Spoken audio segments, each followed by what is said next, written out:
Alrighty, Kuma, there's a lot of pressure on our first lines back. We gotta make sure these are good, precise, but most importantly, cringeworthy as fuck. Well, fam, you just wasted yours by saying, alrighty, Kuma, there's a lot of pressure on these lines. We gotta make sure they're good, precise, and cringeworthy as fuck. And now you've just wasted yours on, well, fam, you just wasted yours on... Whoa, dude, whoa. I kinda feel like we're going in circles here. Wasn't this supposed to be an intro to two sexy chicks with hot spandex and buns fighting each other to the death? well, you know what they say, Kuma. Comedy does come in threes. I'm pretty sure Cap once told me the only thing that comes in threes is...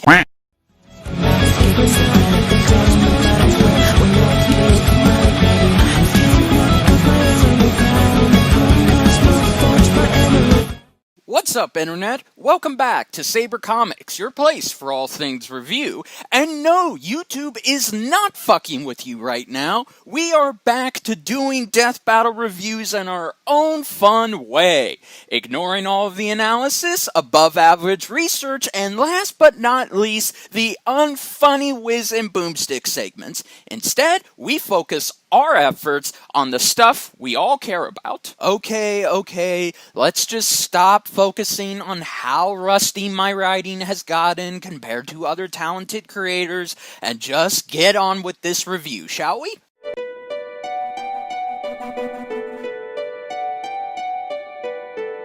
Oh god, my disappointment levels have risen! I'm gonna have such a hard time explaining my thoughts on this.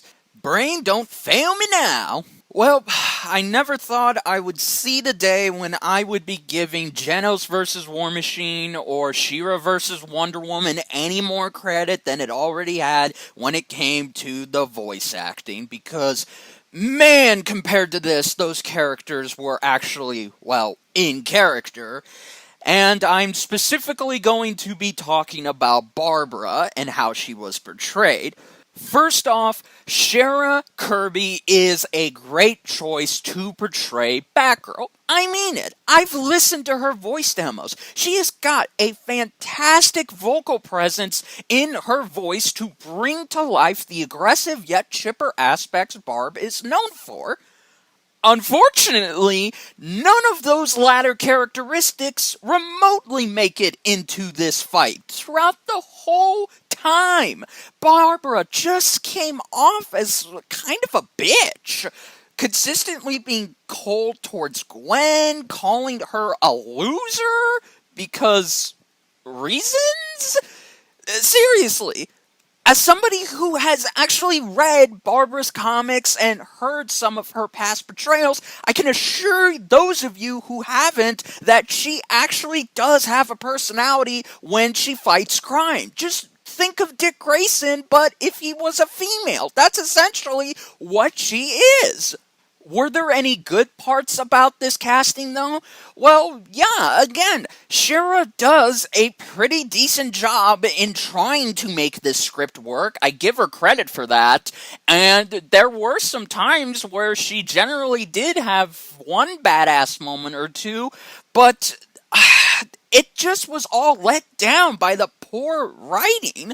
I legitimately could not get invested into this character. I was constantly being reminded of fucking Carol Danvers' voice acting. I'm not even joking.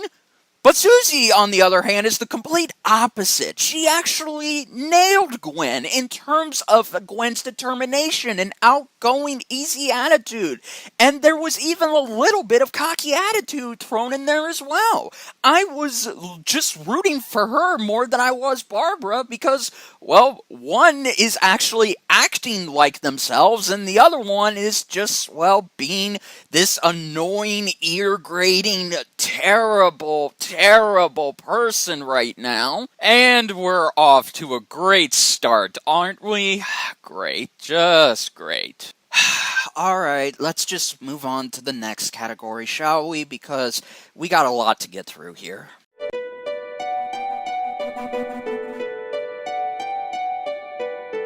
So coming off of Kenobi versus Kakashi meant we most likely weren't going to get another big home run from the Triple D team. However, I was still confident in their efforts, along with John Mitchell's storyboards, that I honestly believed we were in for something great.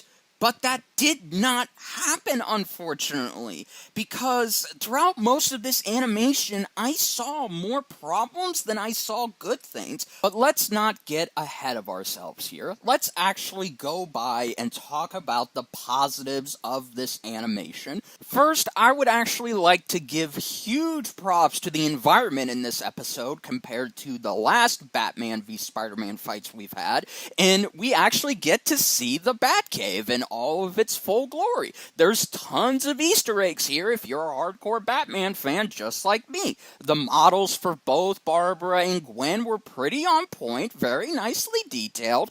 Action-wise, it was good despite not having some smoothness to it like the other two fights, and I really enjoyed the end death. Everything else, unfortunately, I cannot say the same. For example, there was a lot of jankiness in the pacing. It just felt like it was either going too fast or it was just lingering on shots that were probably not necessary to linger on. Nothing about the effects were inspiring, and I didn't even feel any of the impacts in terms of the sound design, and that already is bringing down what is arguably a disappointing debate in terms of Marvel versus DC. Personally, I would have rectified this by delaying this episode into being the penultimate episode, so that way all of these flaws would have been ironed out and it would have met my expectations that I had for it.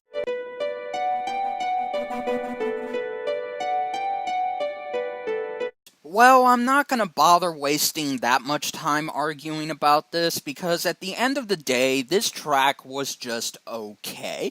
It wasn't bad, it wasn't great, it's not Blood Moon, it's not Force of Thunder, it's not KO Computer, it's just adequate, and I think that that's probably a little more than what it actually deserved. Again, there could have been some great guitar riffs, some emphasis on drums, because, you know, one of these two is an actual drummer for a band.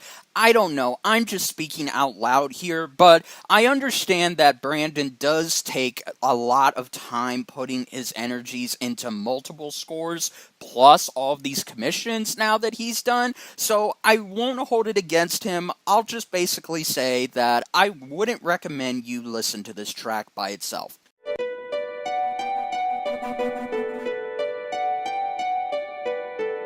The funny thing about this is, if I watch it just maybe a couple more times, I'm pretty sure Batgirl vs. Spider-Gwen will rank a lot higher than what people have in mind. It's not amazing, I just can't stress that enough, but it is not unwatchable, it's not poorly animated, it's not poorly voice acted, and it's not even poorly composed. It, by all accounts, is just okay. Maybe that's because I had such high expectations for it, and understandably, those expectations just couldn't be fulfilled. Sometimes you have to make compromises, and that is, of course, nothing to be mad at. All I can hope for is that next year the Triple D team do get another home run. But until then, this fight was just entertaining in the sense that I still had some fun, but I wish I would have gotten more out of it. So for those reasons, I'm going to give it a B-.